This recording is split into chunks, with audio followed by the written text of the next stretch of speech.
Imagine, if you can, Roman North Africa in the 4th century. The empire is, for lack of a better word, Christianizing. Bishops are arguing over purity, persecution, betrayal, and forgiveness. The countryside is tense. Landowners fear revolt, clergy fear attack, and somewhere on the road, a group of religious radicals appear, not with swords, but with clubs. They shout, Laudate Deum, praise God. To their supporters, they are fighters for Christ. To their enemies, they are dangerous fanatics. To historians, they are one of the strangest and most troubling movements in early Christianity. They are the Circumcellions. And today, we're asking, were they holy martyrs, social revolutionaries, religious extremists, or perhaps all three? Welcome to Cogito Ergo Pod, the show where we discuss, delve and dissect theology, philosophy, mysticism, and the esoteric. I'm your host, Daniel, and today's episode is all about the Circumcellions. Before we get into it, if you enjoy the show, please do follow Cogito Ergo Pod on your podcast platform of choice. It really helps the show reach more people who enjoy strange theology, forgotten philosophy, and the weirder corners of religious history.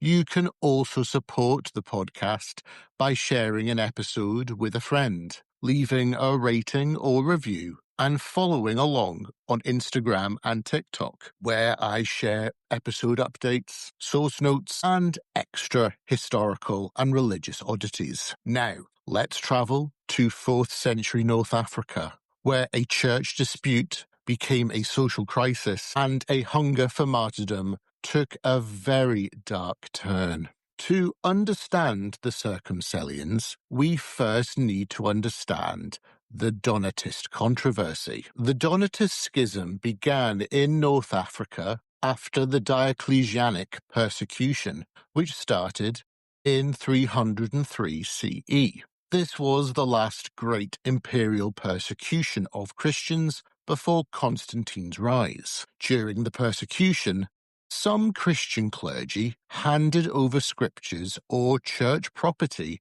to Roman officials. These people became known as traditores, literally those who handed over. The word is related to traitor, and for many North African Christians, that association was painfully apparent. The central question, though, was this: if a bishop has betrayed the church under persecution, could he still validly ordain clergy or administer sacraments? For the more moderate Catholic party, the answer was yes. The validity of a sacrament depended on God, not on the personal moral perfection of the priest. For the Donatists, the answer was no. A polluted bishop meant polluted sacraments. A church that tolerated traitors was not the true church. The crisis erupted after the death of Mensurius, Bishop of Carthage. In 311 CE, Caecilian was elected Bishop of Carthage, but his opponents objected because one of his consecrators, Felix of Aptunga, was accused of being a traitor. In response, a rival group of bishops, led especially by Secundus of Tegesi, the primate of Numidia, rejected Caecilian's election and appointed Majorinus instead. After Majorinus, leadership passed to Donatus, from whom the movement takes its name, Donatism. However, this was not just a theological spat. It was regional, social, and political. North Africa was not culturally uniform. The cities were often more Romanized, while the countryside retained strong Punic and Berber identities. Many rural Christians were suspicious of Roman authority, suspicious of wealthy landowners, and suspicious of bishops who seemed too comfortable with imperial power. Donatism became especially strong in Numidia, and in some places it may even have outnumbered the Catholic Church. Constantine tried to settle the dispute. In 313 CE, a commission at Rome under Pope Miltiades ruled in favour of Caecilian. In 314 CE, the Council of Arles again upheld Caecilian and rejected the Donatist position. But the Donatists did not disappear. If anything, imperial intervention made them more convinced that the Catholic Church had become the church of compromise, empire, and coercion. Out of this world of rural anger, religious purity, anti-imperial resentment, and a fierce cult of martyrdom emerged the Circumcellions. The Circumcellions were associated with the Donatist movement, though exactly how formally is debated. They seem to have been active mainly in Numidia and nearby parts of Roman North Africa. Some sources say they first appeared around 317 CE, while modern scholarship is more cautious, noting that they are securely attested from around 340 CE. Even their name is a problem. They apparently preferred to call themselves Agonistici, from the Greek word agon, meaning struggle or contest. In other words, the fighters or the champions. The implication was that they were athletes or warriors of Christ, but their enemies called them Circumcellions. The term may come from the Latin phrase circumcellus iutes, those who go around the cellae. The word cellae could mean rural storehouses, farm buildings, or possible martyr shrines, so the nickname might have meant something like the ones who roam around the barns, or the shrine haunters, or, less generously, the people who wander about living off others. And here we hit a major historical warning. Almost everything we know about the Circumcellions comes from their enemies, especially Optatus of Melevis in the 4th century and Augustine of Hippo in the late 4th and early 5th centuries. They were Catholic writers arguing against Donatism, so we should not read them as neutral journalists. They may preserve real events, but they also frame those events polemically. That said, even allowing for hostile exaggeration, the Circumcellions clearly became associated with violence, social unrest, and a radical theology of martyrdom. They seem to have drawn support from the rural poor, people such as the peasants, labourers, possibly seasonal workers, debtors, and people living under the pressure of large estates. Some modern historians interpret them partly as a social protest movement, a religiously charged expression of rural anger against landlords, creditors, and slaveholders.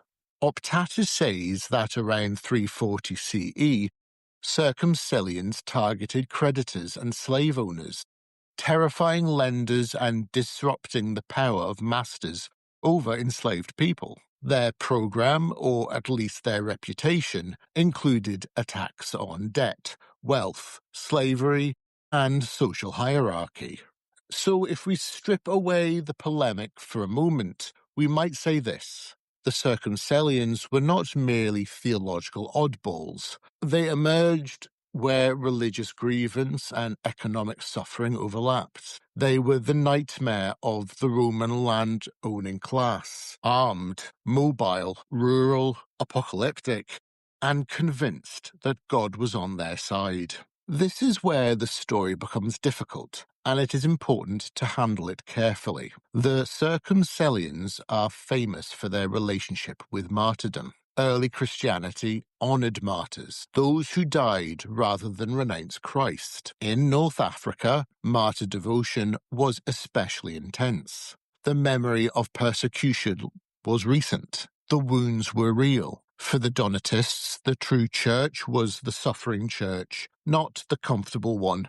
But Circumcellions seem to have pushed this logic to a dangerous extreme. According to hostile sources, some Circumcellions actively sought death. They allegedly provoked armed travellers, Roman soldiers, or officials, hoping to be killed and therefore counted as martyrs. Some accounts say they disrupted courts, insulted judges, or forced confrontations. Augustine portrays them as people obsessed with martyrdom, willing to treat self-destruction as sanctity. They reportedly avoided swords because of Jesus' command to Peter in the Gospel of John, chapter 18, verse 11, which says, "Put your sword into its sheath." Instead, they used heavy clubs, sometimes called Israelites. Their slogan was said to be Laudate Deum,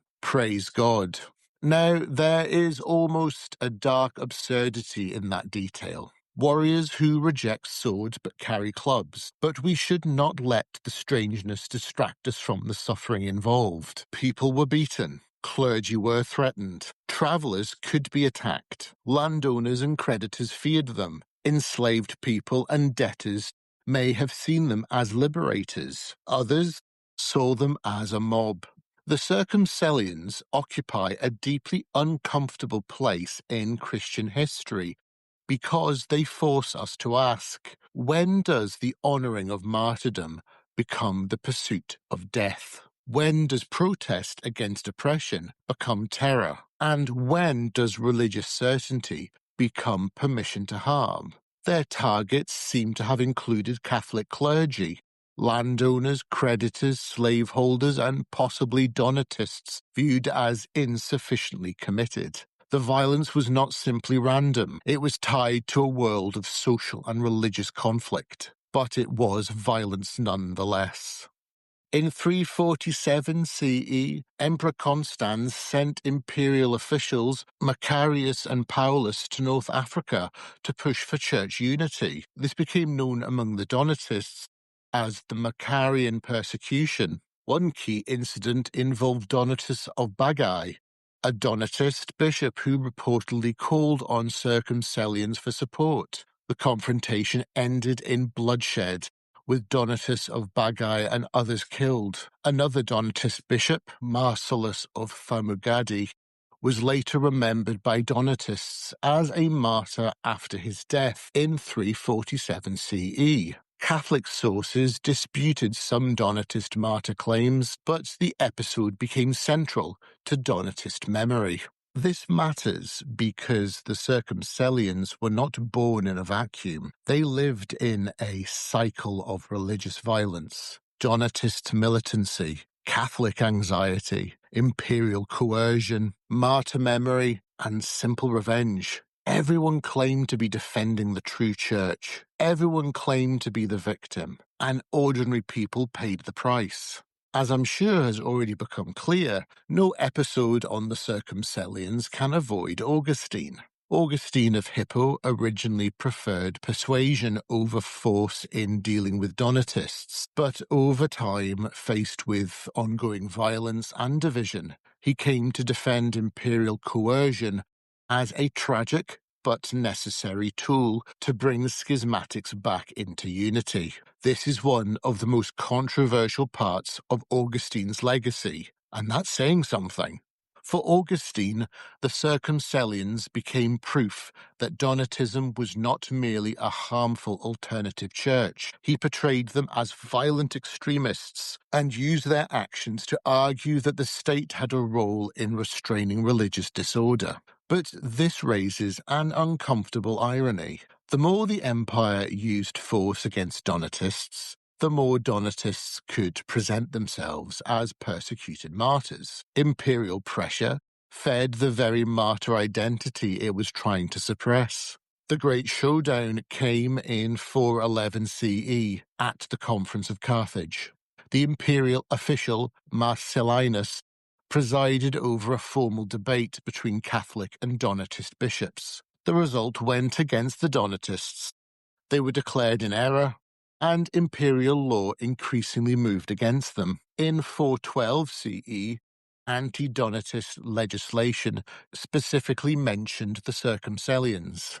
Later writers suggest Augustine believed some Circumcellions were abandoning the movement and returning to agricultural labour by around 420 CE, though scholars rightly warn that this may have been optimistic. Here we see the slow closing up of the trap.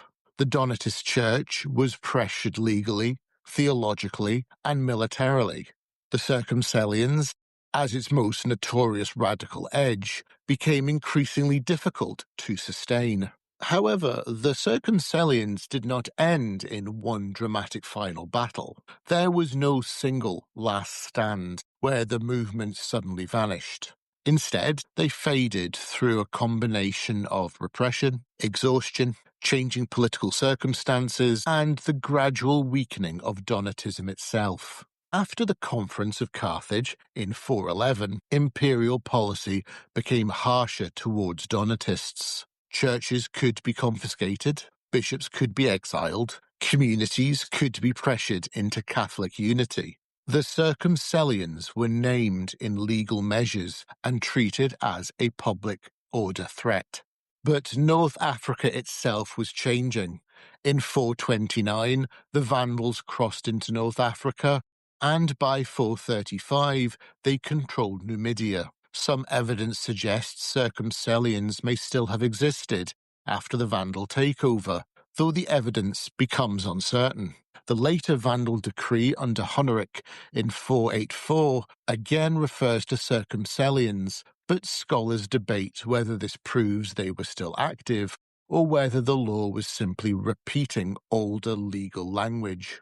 Donatism survived longer than the Circumcellions as a recognizable controversy. It persisted through Roman, Vandal, and Byzantine rule, but eventually faded with the broader decline of Latin Christianity in North Africa during the early medieval period. So the Circumcellions ended not with a clear conclusion, but with a historic disappearance. Their world changed, their networks weakened, their enemies wrote the histories. Their own voices were mostly lost. What remains is a distorted echo, fighters for Christ, according to themselves, violent fanatics, according to their enemies, and perhaps desperate people in a world where theology, poverty, and power collided. The Circumcellions are easy to caricature. Ancient Christian club-wielding martyr seekers shouting praise God on the roads of North Africa. It almost sounds like a bizarre historic footnote. But if we leave them there, we miss the point. They reveal something profound about late antiquity. Christianity did not simply become powerful overnight in a neat, peaceful transition. The age of Constantine did not end religious conflict, it transformed it. Once Christianity became entangled with empire, arguments about bishops and sacraments could become arguments about law, property, violence, and survival. The Circumcellions also warn us about the danger of sacred suffering. Martyrdom can inspire courage. It can preserve the memory of injustice. But when suffering becomes something to manufacture, when death becomes proof of holiness, religion can enter a very dangerous territory. And socially, they remind us that theology is rarely just theology. The Circumcellions were shaped by poverty, rural resentment, debt, slavery, anti-imperial feeling, and a church dispute over purity and betrayal. Were they saints? Were they terrorists? Were they revolutionaries? Or were they victims? The honest answer is that they were probably different things to different people, and our sources make certainty difficult. But they remain one of the most fascinating and unsettling examples of what can happen when religious absolutism, social desperation, and political coercion all meet on the same dusty North African road. That's it for today's episode of Cogito Ergo Pod. If you enjoyed this dive into the Circumcellions, the fighters, wanderers, rebels, and radicals of Donatist North Africa, then please do follow the podcast on your favourite podcast platform. You can support the show by leaving a rating or review, sharing the episode, and following Cogito Ergo Pod on Instagram and TikTok, where I'll be posting more about Donatism, Augustine, martyrdom, and the stranger edges of early Christian history. As always, thank you for listening. I've been Daniel, and this has been Cogito Ergo Pod, where we discuss, delve, and dissect theology, philosophy, mysticism, and the esoteric. Until next time, keep questioning, keep thinking, and maybe, just maybe, avoid anyone on a 4th century North African road carrying a club called an Israelite.